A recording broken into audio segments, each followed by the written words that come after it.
sepsis y shock séptico. El shock séptico, que es el tipo más frecuente de shock vasodilatador, se asocia con infección grave y una respuesta sistémica contra la infección.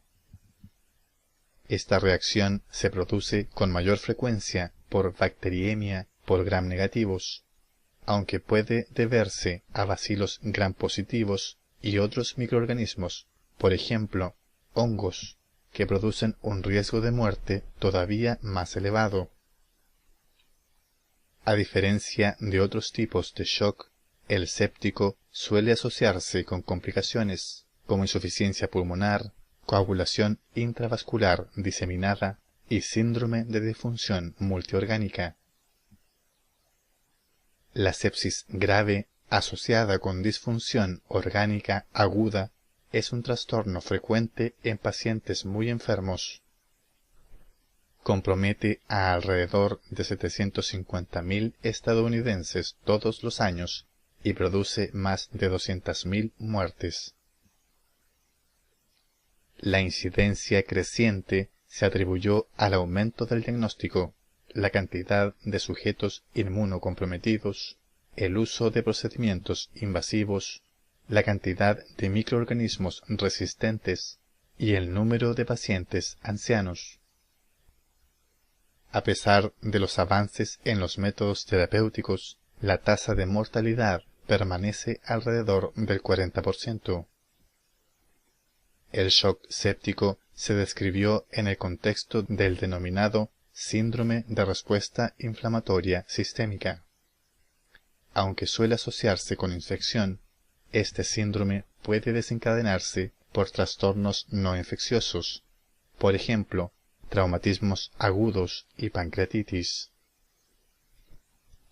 Para permitir el reconocimiento, la descripción y la clasificación de los pacientes con septicemia, el Colegio de Medicina Torácica estadounidense y la Sociedad de Terapia Intensiva publicaron el Consenso de Terminología para describir y definir las manifestaciones clínicas y la progresión de la sepsis.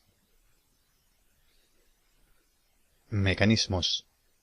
Se cree que los mecanismos que producen la sepsis y el shock séptico se relacionan con mediadores de la respuesta inflamatoria.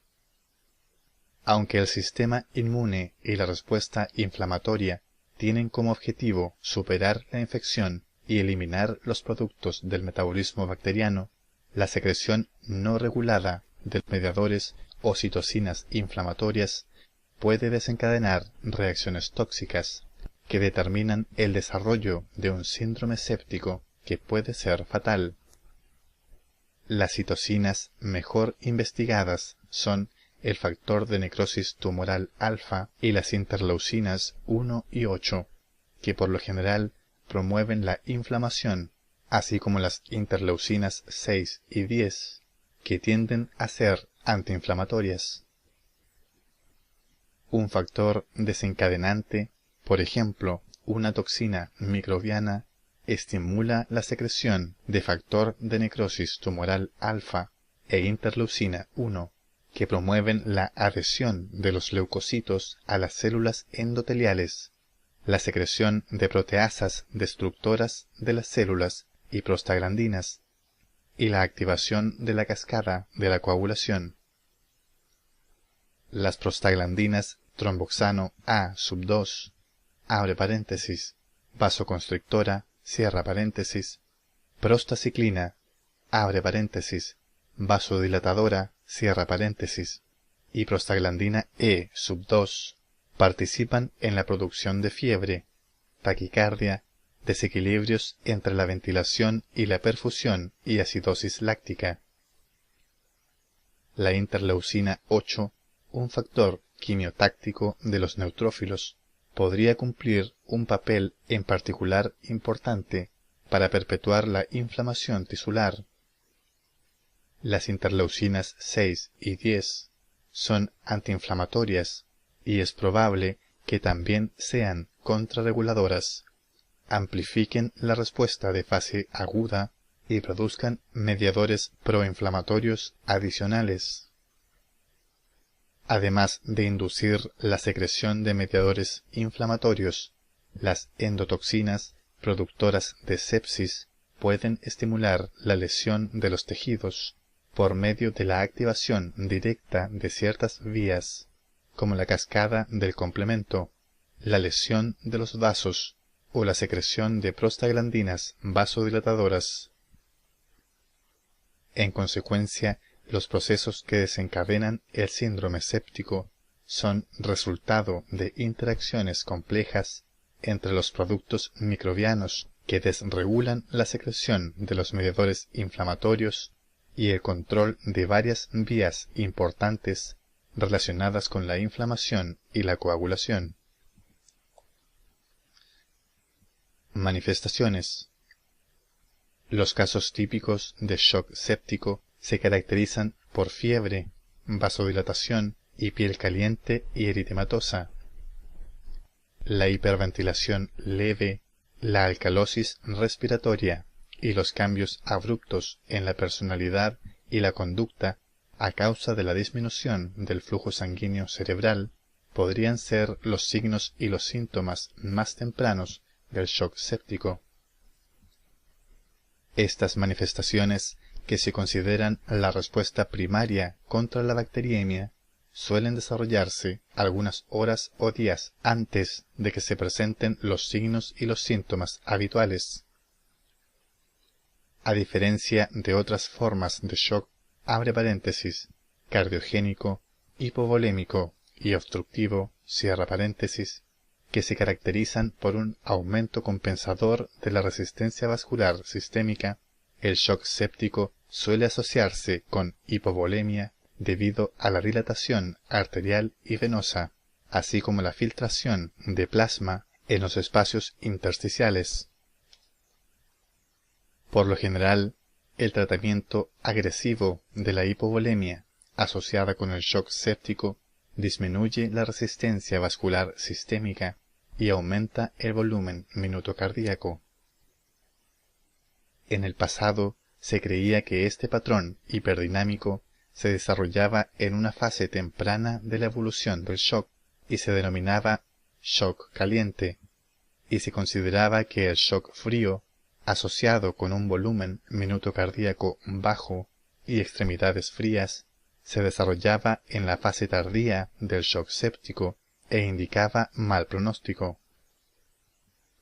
La creación de métodos de reanimación refinados y el avance en los sistemas de monitoreo hemodinámico permitieron que alrededor del 90% de los pacientes con shock séptico desarrollen una respuesta hiperdinámica con aumento del volumen minuto cardíaco y disminución de la resistencia vascular sistémica.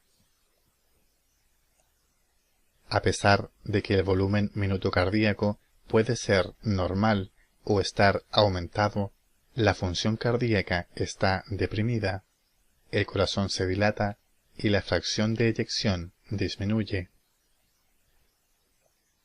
Tratamiento.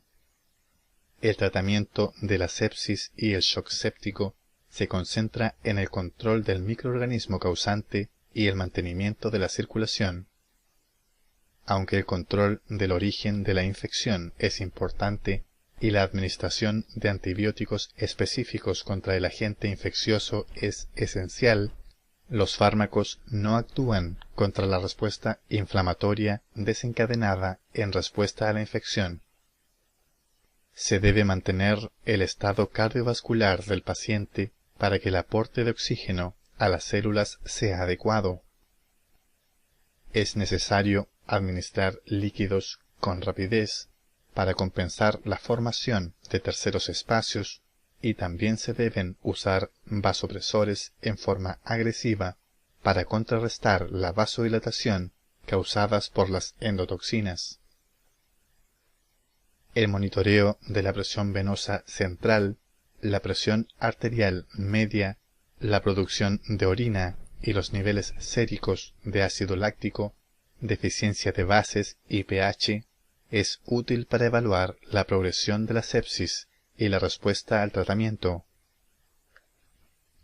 Entre los avances más recientes en el tratamiento de la sepsis se pueden mencionar la terapia intensiva con insulina para la hiperglucemia y la administración de proteína C activada recombinante humana.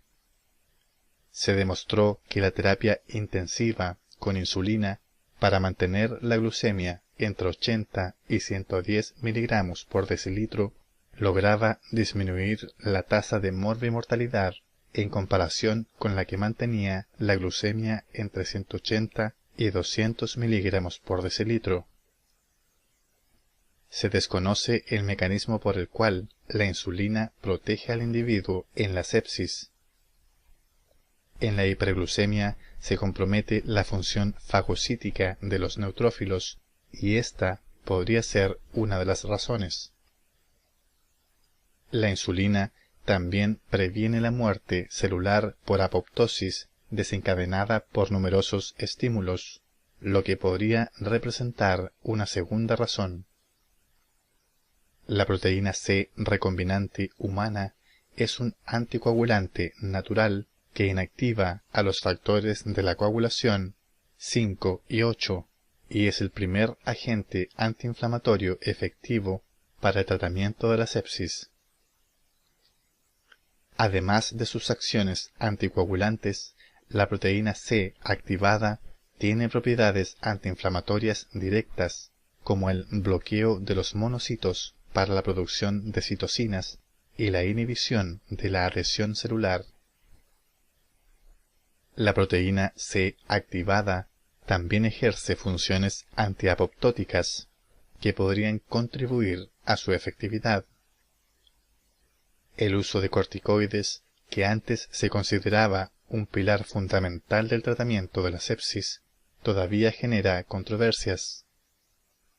En particular, no se demostró que las dosis elevadas de corticoides mejoren la supervivencia y en realidad podrían empeorar la evolución al incrementar el riesgo de infecciones secundarias.